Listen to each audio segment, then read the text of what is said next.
जय श्री राम। दोस्तों, आज हम हैं भीमताल में और आप लोगों ने जो हमारे एस्ट्रोलॉजी प्लेटफॉर्म पर क्वेरी डाले थे, आज लाइव सेशन करने का दिन था, बट यहाँ पर नेटवर्क के इशू की वजह से लाइव सेशन तो नहीं हो पाएगा, पर उन प्रश्नों को हम वेबसाइट के थ्रू पिक करके यहाँ पर आज डिस्कस करेंगे कि आप लोगों ने हमसे क्या प्रश्न पूछे और उसके क्या उत्तर हो सकते हैं। तो और विलंब नहीं करते, आरंभ करते हैं आज की यात्रा भीमताल से।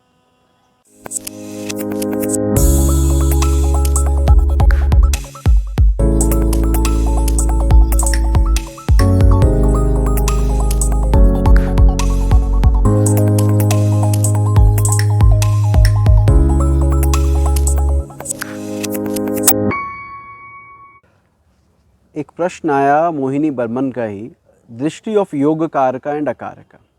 वो पूछते हैं, क्या योग कारक की दृष्टि हमेशा शुभ होती है और क्या अकारक की दृष्टि सदैव अशुभ? एग्जाम्पल के लिए, यदि तुला लगन में पंचम भाव में बैठा शनि सप्तम को देखे तो ये क्या शुभ है या अशुभ? देखो मोहिनी, योग कारक ग्रह की जब आप किसी को टाइटल देते हो तो इसका मतलब है आपने ये देखा कि वो कुंडली में अच्छे घर को ओन कर रहा है। अच्छे घर को ओन कर रहा है तो ऐसी स्थिति में अगर वो कुंडली के जिस भी भाव को देखेगा उसको बढ़ाएगा। ये बात बिल्कुल सही है और हमें लगानी चाहिए। इसी तरह अकारक जिस घर को देखेगा उस घर को घटाने की कोशिश करेगा या वहाँ कुछ ना कुछ प्रॉब्लम देगा। अब कई बार क्या होता है, जब कुंडली में योग कारक ग्रह एक ऐसा ग्रह बन जाता है जो शत्रु हो, पापी ग्रह हो, जैसे कि फॉर एग्जांपल अभी आप ही ने कहा कि शनि बैठा है पंचम भाव में तुला लगन में और 7th हाउस को देख रहा है। Should we take it as a good yoga for married life और should we take it as a negative yoga? उत्तर इसका ये है कि शनि नैसर्गिक रूप से विरक्ति का कारक ग्रह है। यदि वो सप्तम को देखेगा तो definitely quality of married life पर बुरा असर पड़ सकता है। यानी हस्बैंड वाइफ रिलेशनशिप में कहीं ना कहीं विरक्ति का भाव, उतनी अटैचमेंट ना होना, थोड़ा रूखा रहना, उसकी संभावनाएं बढ़ जाती है। At the same time being your yog karaka aspecting your 7th bhava indicate that कि आपके लाइफ पार्टनर को, आपके जीवन साथी की ज़िंदगी में उन्नति होगी आपसे विवाह करने के बाद। यानी सप्तम को फायदा भी पहुंचा क्योंकि शनि योग कारक होकर देख रहा था, और नुकसान भी पहुंचा क्योंकि नैसर्गिक रूप से वो विरक्ति का ग्रह था। इसी प्रकार अगर मंगल योग कारक होकर चौथे घर को देख ले तो नो डाउट ये प्रॉपर्टी के लिए अच्छा है, लेकिन ये डोमेस्टिक लाइफ के लिए अच्छा नहीं है क्योंकि मास एग्रेशन का कारक है। वहाँ पे हम देखते हैं कि घर में क्लेश के चांसेस बढ़ जाते हैं। हाउएवर प्रॉपर्टी जनरेट करने में आसानी रहती है। तो आपने ग्रहों के नैसर्गिक कारकत्व को भी लेना है, आपने उनकी लॉर्डशिप को भी लेना है। दोनों को क्लब करके अगर फलित करेंगे तो फलित सही रहेगा। रुचि भाटिया जी का प्रश्न आया कि एक कपल के चार्ट में जब हम चार्ट मैचिंग कर रहे हो तो महादशाओं का क्या रोल रहता है? क्या होगा जब एक व्यक्ति की कुंडली में जो महादशा चल रही है, दूसरे में जिसकी महादशा है, उनमें आपस में शत्रुता हो? उदाहरण के लिए, पत्नी की शुक्र की महादशा हो और पति की गुरु की, पति की सूर्य की महादशा हो, पत्नी की शनि की। ऐसी स्थिति में क्या दोनों में कॉन्फ्लिक्ट की संभावनाएं रहती हैं? तो इस प्रश्न का उत्तर ये है कि हाँ, चार्ट मैचिंग के दौरान इसको ज़रूर देखना चाहिए। चार्ट मैचिंग में इसका बहुत इम्पॉर्टेंट रोल रहता है, लेकिन इसको इतने सरल तरीके से आप नहीं लगा सकते। It's not so simple. जैसे सूर्य अगर एक व्यक्ति की कुंडली में बली है और उसकी महादशा आती है तो व्यक्ति में प्रभुत्व या दूसरे के ऊपर अधिकार जमाने की संभावनाएं बढ़ जाएगी, जिम्मेदारियां लेने वाला होगा, नेतृत्व करने वाला होगा, which is a good combination. अगर उसी समय पत्नी की शनि की महादशा आ जाए जो इस चीज़ को एक्सेप्ट कर रही हो, शनि दासत्व ग्रह है, तो अगर शनि की महादशा आ जाए और पत्नी की कुंडली में शनि बली हो तो ये एक अच्छा योग है क्योंकि एक अधिकार जमा रहा है, दूसरा सरेंडर कर रहा है। तो इसको आप हमेशा कहें कि भैया ये दोनों खराब होंगे, ऐसा नहीं है। प्रॉब्लम कहाँ आती है मैं आपको बताता हूँ। मान लीजिए किसी व्यक्ति की शुक्र की महादशा है, शुक्र चौथे भाव में बैठा है, शुक्र तुला का है, वृषभ का है, मतलब बली है इन शॉर्ट। तो उस शुक्र की महादशा में व्यक्ति में भोग की संभावनाएं या प्लेजर के प्रति उसका आकर्षण बढ़ेगा। यदि उसी समय पत्नी की गुरु की महादशा है और वो भी बली बैठा हो तो वो ज्ञान की, विरक्ति की बात करेगी। ऐसे केस में मिसमैच होता दिखता है और ये दिखता है कि दोनों में तालमेल की कमी हो जाएगी। तो एक तो ये दो बातों का ध्यान रखें कि हमेशा शत्रु ग्रह की दशा आपस में खराब नहीं जाती है। एक और इम्पॉर्टेंट बात, कुंडली में ये कहाँ बैठे, लड़के की कुंडली में सूर्य कहाँ है, पत्नी की कुंडली में शनि कहाँ है। अगर वो दोनों आपस में 5-9 हैं या एक दूसरे से केंद्रा में हैं तो रिज़ल्ट डिफरेंट होंगे। अगर दोनों 2-12 होंगे तो रिज़ल्ट डिफरेंट होंगे। सवाल बहुत इंपॉर्टेंट है, इस पे तो एक अलग से प्रॉपर वीडियो बन सकती है, और जो मेरा मैरिज वाला कोर्स है उसमें मैं इस टॉपिक को लेता भी हूँ, तो कभी मौका रहेगा तो इसको हम कवर करेंगे। अगले सवाल पे चलते हैं। जय श्री राम। ये अगला जो मैं कमेंट पढ़ने जा रहा हूँ वो प्रश्न नहीं है, वो किसी ने अपने पॉइंट ऑफ व्यू रखे और मुझे बड़े अच्छे लगे, तो मैंने सोचा आप सभी के साथ साझा करूँ। आशीष राज जी लिखते हैं कि पराक्रम भाव फ्री विल का कैसे है और भाग्य का उसमें क्या रोल है, यानी अपनी मेहनत से कोई कितना चीज़ें बदल सकता है और भाग्य उसमें क्या रोल प्ले करता है। वो लिखते हैं तीसरा भाव कुंडली में हमारे पराक्रम का है, जिससे व्यक्ति का बहादुर होना, उसके एफर्ट करना और कर्म में विश्वास को प्रदर्शित करता है थर्ड हाउस। नौवां भाव हम सब जानते हैं भाग्य का है और हमारे पूर्व पुण्य की वजह से जो हमें एडवांटेज मिलती है उसका है। अभी लिखते हैं कि a strong and dignified third house, third lord and स्कार का Mars having any connection with lagna और lagna lord determine how much will power, strength, action we have within our self to change और शेप आवर डेस्टिनी। यदि तीसरे भाव के स्वामी का लग्न से संबंध हो, मंगल कुंडली में बली हो, वो लग्न से संबंध बना रहा हो, ऐसी स्थिति में व्यक्ति अपने भाग्य को बदलने का प्रयास करता है, या उनके अनुसार we have within our self to change और शेप आवर डेस्टिनी। एफर्ट, मेहनत ज़्यादा करता है to attain goals, which is obviously a good yoga. ये लिखते हैं आगे क्या बता रहे हैं कि ओके जस्ट अ सेकेंड, हाँ यहाँ तक हुआ। और तीसरे भाव में बैठे ग्रह का जो संबंध है वो नवम से भी होगा, तो कहीं ना कहीं हमारे भाग्य पर भी उसका असर होगा। आगे लिखते हैं it is said that malefic like Saturn, Mars, Rahu, Ketu और sun in third house reflect challenges in beginning, but in the end with sheer will power, perseverance, effort and passion to take action to shape our destiny, ultimately we can create our own path. हम सब जानते हैं उपचय भाव में सूर्य को अच्छा माना गया है, सारे क्रूर ग्रहों को अच्छा माना गया है। ये लिखते हैं कि इनका ऐसा मानना है कि अगर थर्ड हाउस में मेलेफिक हुए तो शुरुआत में दिक्कत ज़रूर आएगी, लेकिन कंसिस्टेंट एफर्ट, प्रिजर्वेंस से, नियमित रूप से मेहनत करने से अपने भाग्य को बढ़ाया जा सकता है। वो लिखते भी है पहाड़ तोड़ के अपना रास्ता बनाना।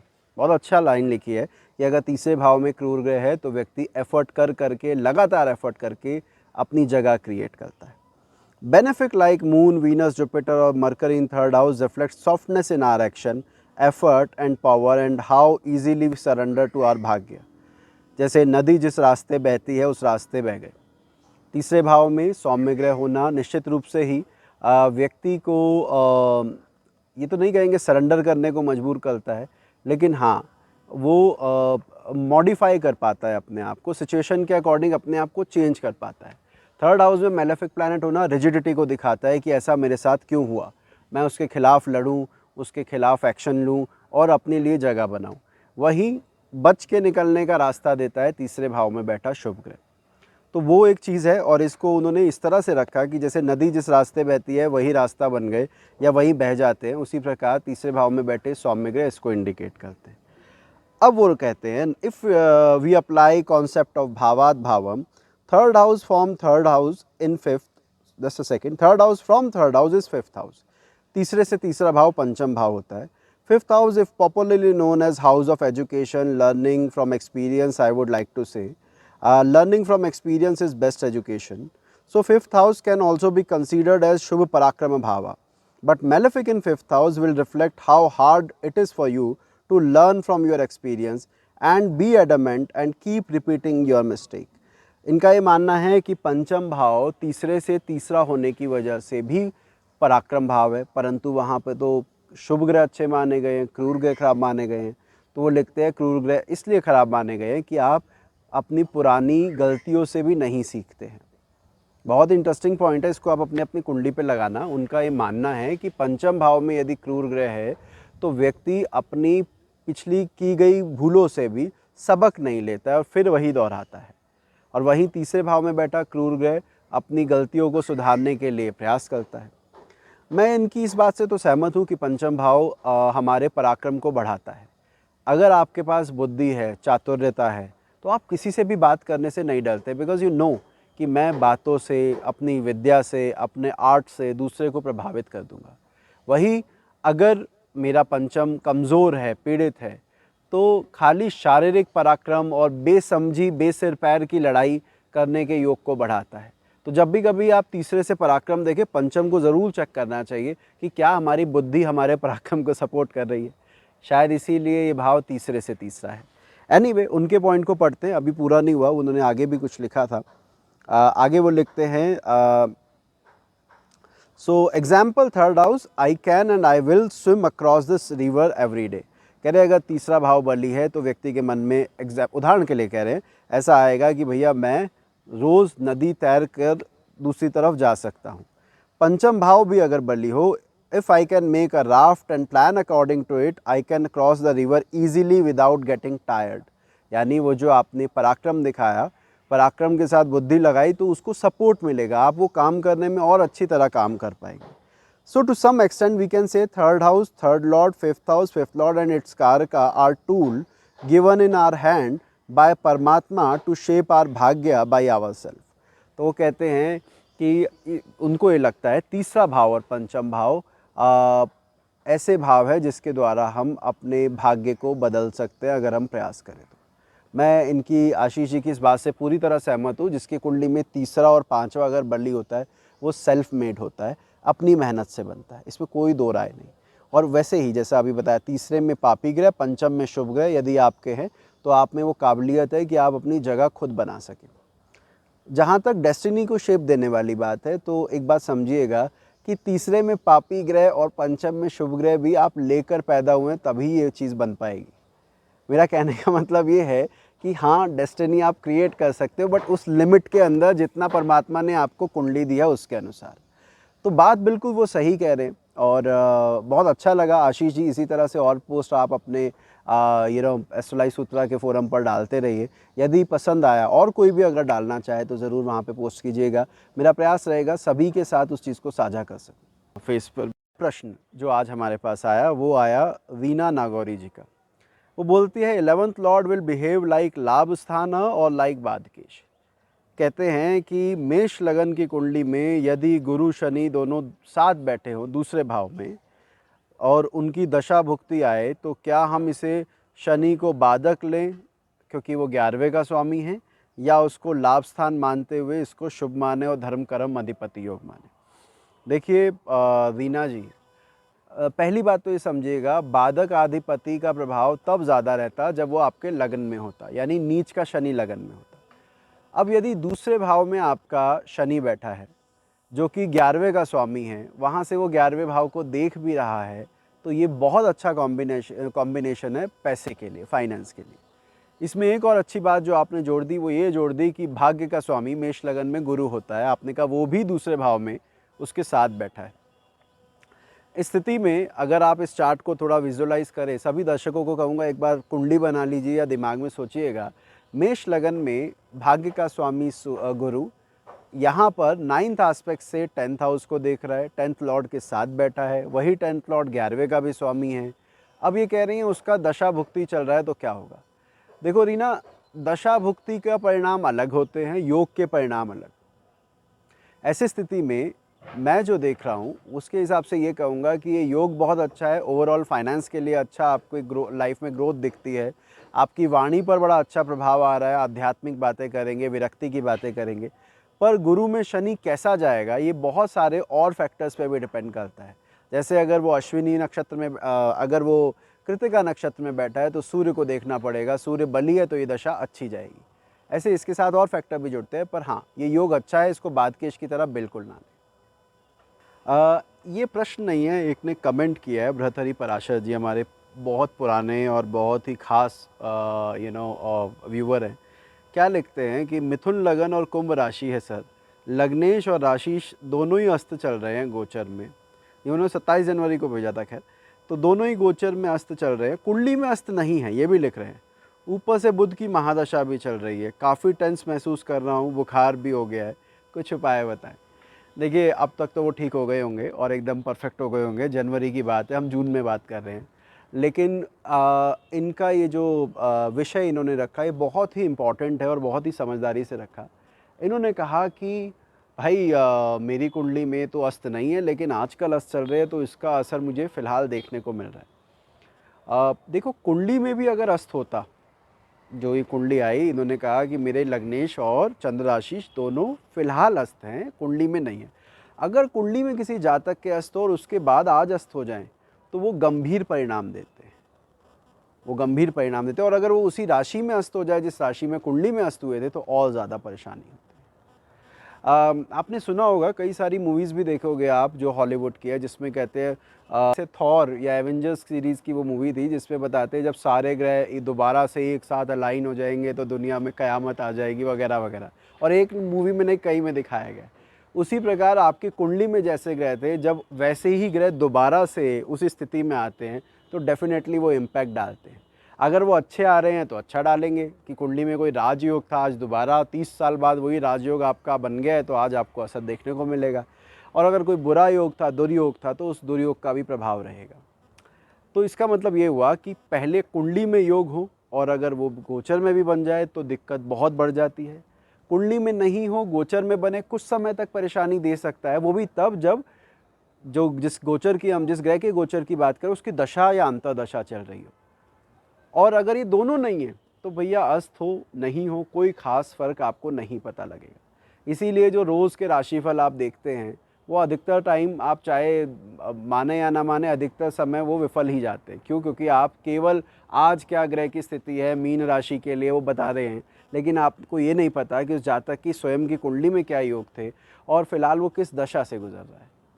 तो जब भी मैं भी कभी कोई जनरल ट्रांजिट का फलित करता हूँ, तो कोशिश तो ये करता हूँ कि बोलूँ कि यदि इसकी महादशा है तो ज़्यादा प्रभाव देखने को मिलेंगे। आप किसी और कभी भी वीडियो देखें या न्यूज़पेपर में पढ़ें, तो इस बात को दिमाग में रखिएगा कि आपकी जन्म कुंडली के बाद वो योग रिजल्ट देते हैं। संस्कृति का एक सवाल आया, वो बोलती हैं वर्गोत्तम लग्न है, मकर लगन की कुंडली है, वर्गोत्तम लग्नेश 16 डिग्री का बैठा है दूसरे भाव में अपनी राशि का, और सप्तम का स्वामी मघा में बैठा है 3 डिग्री का, जो कुंडली के अष्टम भाव में है। दोनों की म्यूचुअल एस्पेक्ट है। इसको हमें कैसा देखना चाहिए, अच्छा है या बुरा है? आप समझिएगा, मकर लगन में लग्नाधिपति शनि बनता है और सप्तम का स्वामी चंद्रमा। यदि दोनों एक दूसरे को देख रहे हैं तो लग्नेश सप्तमेश की दृष्टि हुई, जिसकी वजह से ये कहा जा सकता है कि पार्टनर से सपोर्ट मिलने के चांसेस बढ़ गए। लेकिन दूसरी ओर शनि विरक्ति का कारक ग्रह है, दुख का कारक ग्रह है, और वो चंद्रमा को देख रहा है, तो ये प्रॉब्लम क्रिएट करने वाला योग दिखता है। देखिए यहाँ पर इस कुंडली के लिए इस योग को मैं शुभ लूँगा। क्यों लूँगा? क्योंकि आपका लग्नाधिपति ही शनि है। विरक्ति का गुण तो बचपन से लेके पैदा हुए हो, दुखी होने की आदत तो आपकी बचपन से है। चंद्रमा को देखने की वजह से तो वो कुछ इम्प्रूव हो रही है। बल्कि आप ये भी देखेंगे कि लाइफ में लाइफ पार्टनर के आने के बाद आपको ज़्यादा सपोर्ट मिला है। यहाँ पर चंद्रमा सप्तमाधिपति होकर एक शुभ ग्रह है, वो यदि आपके लग्नेश को देख रहा है तो ही और she is going to support you in your life. तो यहाँ पर इसको विष योग ना माने, इसको शुभ योग माने, अगर मकर लगन में चंद्र शनि एक दूसरे को देखे तो। अभी के लिए इतना ही रखते हैं। बहुत सारे वीडियोस हमने शेयर किए और देख रहे हैं, और आपको एक बार लोकेशन भी दिखाता हूँ। ये जगह बुक की थी रचित जी ने, रचित पंत जी वीडियो में भी हमारा सपोर्ट कर रहे हैं अलॉन्ग विद पंकज। इतनी भरी दोपहरी में मैं तो चलो वीडियो बनाने में लगा हुआ हूँ, लेकिन पंकज और रचित कैमरे के पीछे खड़े होकर दोपहर 11:35 पर जून की गर्मी में यहाँ पर मुझे सपोर्ट कर रहे हैं। तो थैंक यू सो मच रचित एंड पंकज।